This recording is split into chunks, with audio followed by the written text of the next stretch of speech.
Law 27. Play on people's need to believe to create a cult-like following. Judgment. People have an overwhelming desire to believe in something. Become the focal point of such desire by offering them a cause, a new faith to follow. Keep your words vague but full of promise. Emphasize enthusiasm over rationality and clear thinking. Give your new disciples rituals to perform. Ask them to make sacrifices on your behalf. In the absence of organized religion and grand causes, your new belief system will bring you untold power. The Science of Charlatanism, or How to Create a Cult in 5 Easy Steps. In searching, as you must, for the methods that will gain you the most power for the least effort, you will find the creation of a cult-like following one of the most effective. Having a large following opens up all sorts of possibilities for deception. Not only will your followers worship you, they will defend you from your enemies and will voluntarily take on the work of enticing others to join your fledgling cult. This kind of power will lift you to another realm. You will no longer have to struggle or use subterfuge to enforce your will. You are adored and can do no wrong. You might think it's a gargantuan task to create such a following, but in fact it is fairly simple. As humans, we have a desperate need to believe in something, anything. This makes us eminently gullible. We simply cannot endure long periods of doubt or of the emptiness that comes from a lack of something to believe in. Dangle in front of us some new cause, elixir, get-rich-quick scheme, or the latest technological trend or art movement, and we leap from the water as one to take the bait. Look at history, the chronicles of the new trends and cults that have made a mass following for themselves could fill a library. After a few centuries, a few decades, a few years, a few months, they generally look ridiculous. But at the time, they seemed so attractive, so transcendental, so divine. Always in a rush to believe in something, we will manufacture saints and faiths out of nothing. Do not let this gullibility go to waste. Make yourself the object of worship. Make people form a cult around you. The great European charlatans of the 16th and 17th centuries mastered the art of cult-making. They lived, as we do now, in a time of transformation. Organized religion was on the wane, science on the rise. People were desperate to rally around a new cause or faith. The charlatans had begun by peddling health elixirs and alchemic shortcuts to wealth. Moving quickly from town to town, they originally focused on small groups, until, by accident, they stumbled on a truth of human nature. The larger the group they gathered around themselves, the easier it was to deceive. The charlatan would station himself on a high wooden platform, hence the term mountebank, and crowds would swarm around him.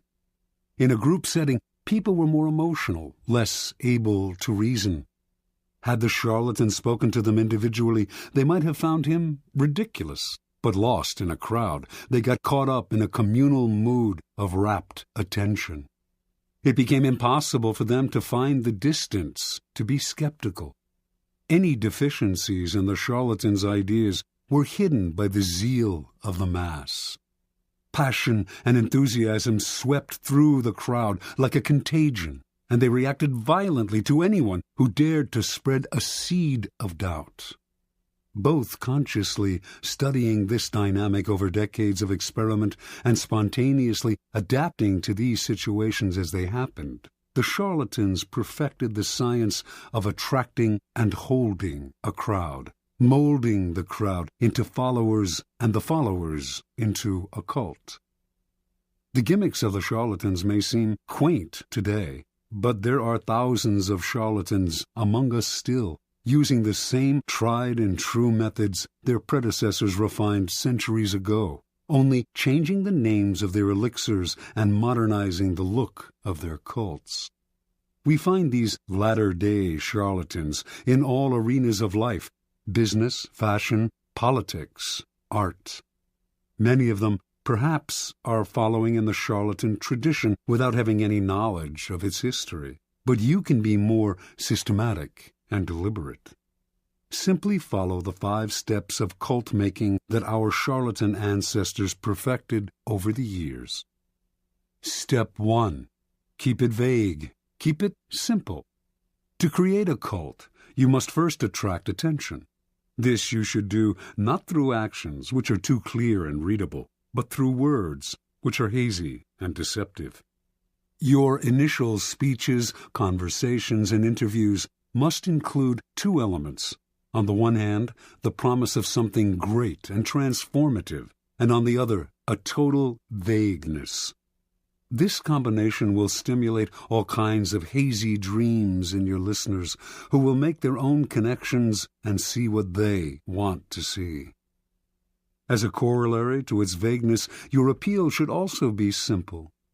Most people's problems have complex causes, deep-rooted neurosis, interconnected social factors, roots that go way back in time, and are exceedingly hard to unravel.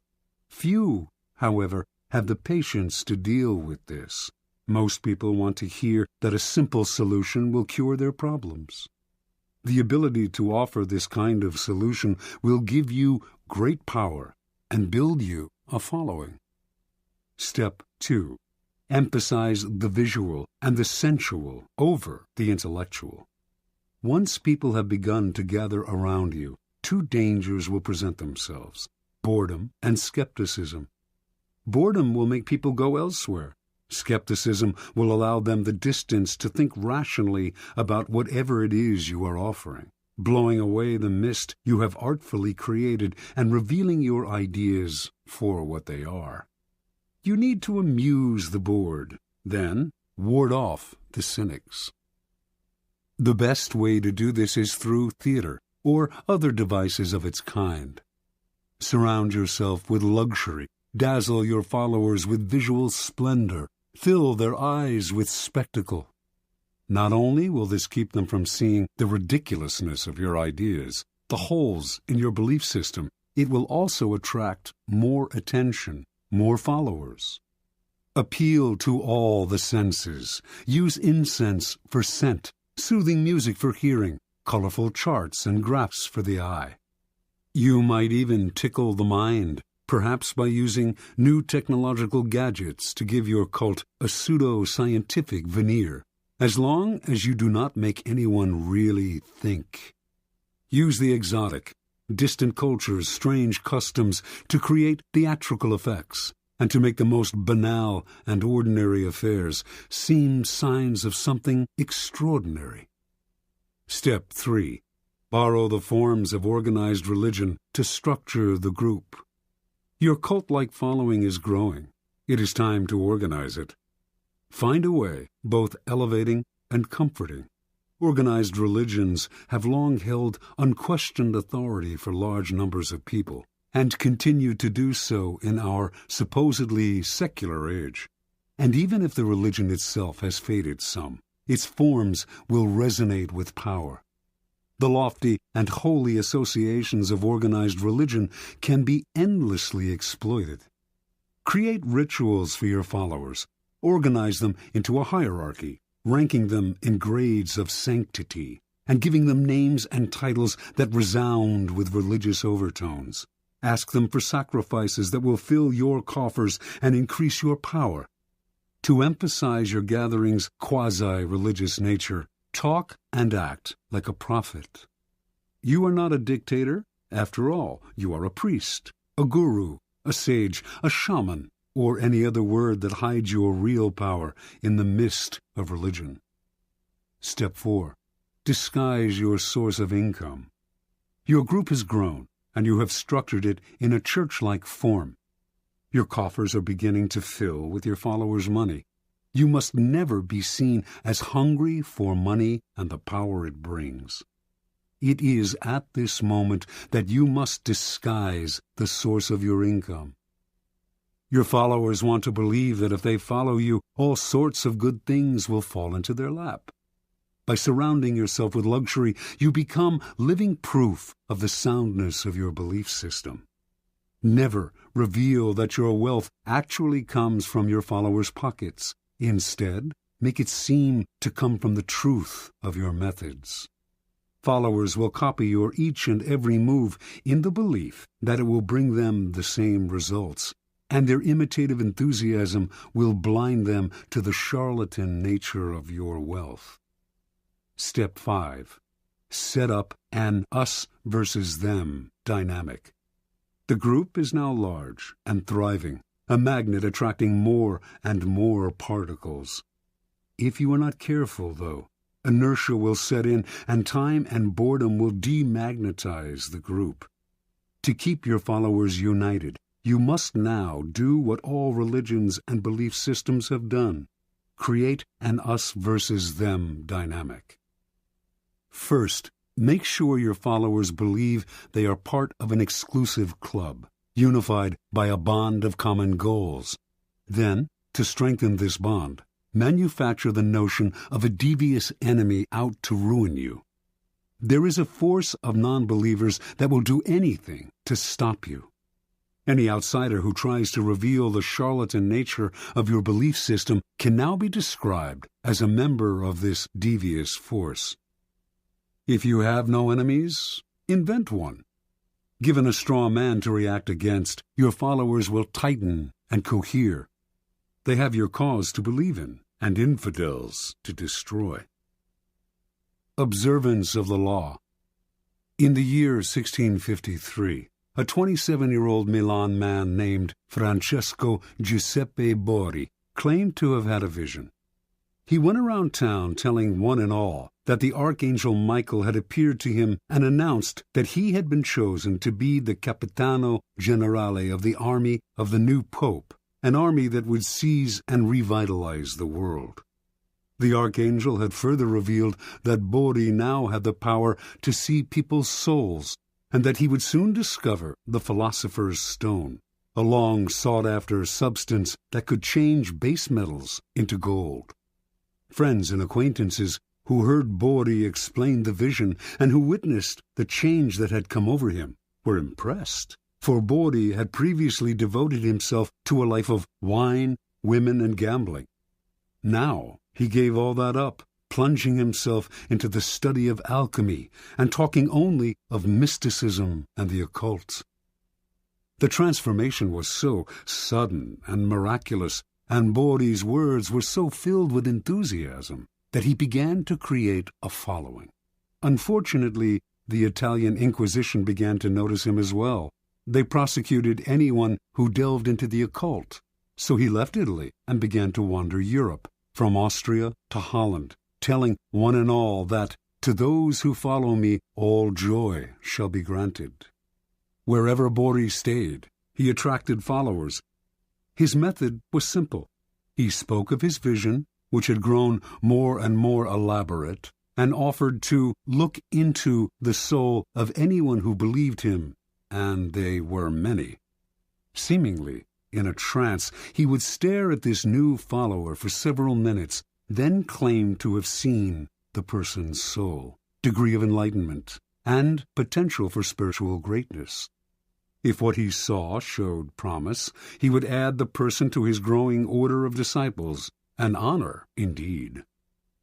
The cult had 6 degrees, into which the disciples were assigned according to what Borri had glimpsed in their souls.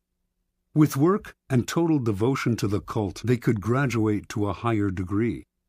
Borri, whom they called His Excellency and Universal Doctor, demanded from them the strictest vows of poverty. All the goods and monies they possessed had to be turned over to him, but they did not mind handing over their property, for Borri had told them, "I shall soon bring my chemical studies to a happy conclusion by the discovery of the Philosopher's Stone, and by this means we shall all have as much gold as we desire." Given his growing wealth, Bori began to change his style of living. Renting the most splendid apartment in the city into which he had temporarily settled, he would furnish it with fabulous furniture and accessories which he had begun to collect. He would drive through the city in a coach studded with jewels, with 6 magnificent black horses at its head. He never stayed too long in one place, and when he disappeared, saying he had more souls to gather into his flock, his reputation only grew in his absence. He became famous, although, in fact, he had never done a single concrete thing. From all over Europe, the blind, the crippled, and the desperate came to visit Bori, for word had spread that he had healing powers. He asked no fee for his services, which only made him seem more marvelous, and indeed some claimed that in this or that city he had performed a miracle cure. By only hinting at his accomplishments, he encouraged people's imaginations to blow them up to fantastic proportions. His wealth, for example, actually came from the vast sums he was collecting from his increasingly select group of rich disciples.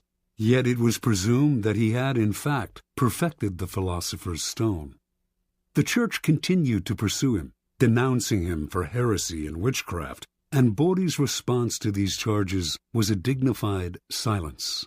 This only enhanced his reputation and made his followers more passionate. Only the great are persecuted, after all. How many understood Jesus Christ in his own time? Bori did not have to say a word. His followers now called the Pope the Antichrist.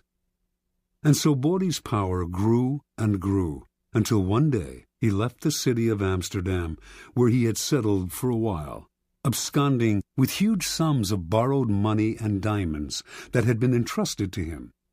He claimed to be able to remove the flaws from diamonds through the power of his gifted mind. Now he was on the run. The Inquisition eventually caught up with him, and for the last 20 years of his life he was imprisoned in Rome. But so great was the belief in his occult powers that to his dying day he was visited by wealthy believers, including Queen Christina of Sweden.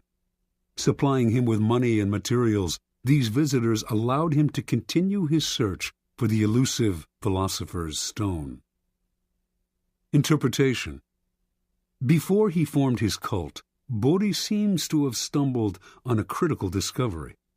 Tiring of his life of debauchery, he had decided to give it up and to devote himself to the occult, a genuine interest of his. He must have noticed, however, that when he alluded to a mystical experience rather than physical exhaustion as the source of his conversion, people of all classes wanted to hear more. Realizing the power he could gain by ascribing the change to something external and mysterious, he went further with his manufactured visions. The grander the vision, and the more sacrifices he asked for, the more appealing and believable his story seemed to become. Remember, people are not interested in the truth about change. They do not want to hear that it has come from hard work or from anything as banal as exhaustion, boredom, or depression. They are dying to believe in something romantic, otherworldly. They want to hear of angels and out-of-body experiences. Indulge them. Hint at the mystical source of some personal change. Wrap it in ethereal colors. An occult-like following will form around you. Adapt to people's needs. The Messiah must mirror the desires of his followers. And always aim high. The bigger and bolder your illusion, the better.